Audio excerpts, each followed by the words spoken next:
अस्सलाम वालेकुम viewer, welcome my channel my kitchen food. तो आज हम लाएंगे आपके लिए चिली पोटैटो की रेसिपी। ये हमारे पास है आलू जो हमने बॉईल कर लिए थे।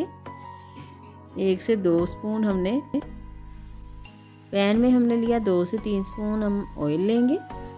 ऑयल ले लें, घी ले लें, हमने घी शामिल किया है। हम इसमें आलूओं को फ्राई करेंगे। आलू हमने थोड़ा सा नमक डाल के इन्हें बॉईल कर लिया था और इन्हें छील लिया। हमने बेबी पोटैटो लिए, आप बड़े साइज़ के पोटैटो ले के उनके कटिंग भी कर सकते हैं। इनका थोड़ा सा हमने कलर चेंज करना है।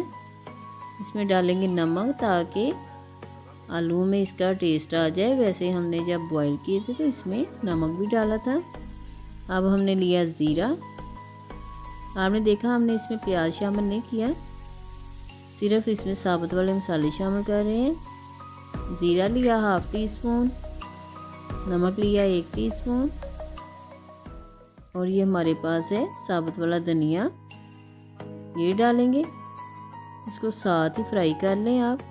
इसका बहुत ही अच्छा टेस्ट आता है। जब देखिए आलूओं का कलर चेंज शुरू हो गया होना, ज़ीरा और धनिया के साथ इसे फ्राई करेंगे। और अब हमारे पास है हरी मिर्चें, 4 से 6 हरी मिर्चें ले लें और इन्हें बीच में से कटिंग करके वो शामिल कर दें। अब ये हमारे पास तिक्का मसाला ये जाएगा इसमें, इसको भी साथ ही मिक्स कर दें ताकि आलू में इसका भी टेस्ट आ जाए।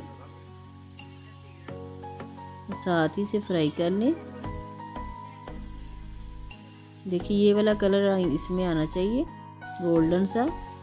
बहुत ही मज़े के ये चिली पोटैटो बनते हैं। आपने इसे ट्राई करना है और हमें अपना फीडबैक देना है। अब देखिए हमने इसे प्लेट में निकाल लिया है और ये जो मसाला है ये आपने पैन में नहीं छोड़ना, इसका बहुत ही अच्छा टेस्ट आएगा आपको। ये आलू के ऊपर ही आप डाल दें। ये हमारी रेसिपी तैयार होगी चिली पोटैटो की। आपको रेसिपी पसंद आए तो इसे लाइक लाजमी कीजिएगा और किसी रेसिपी के साथ मिलेंगे। अल्लाह हाफ़िज़।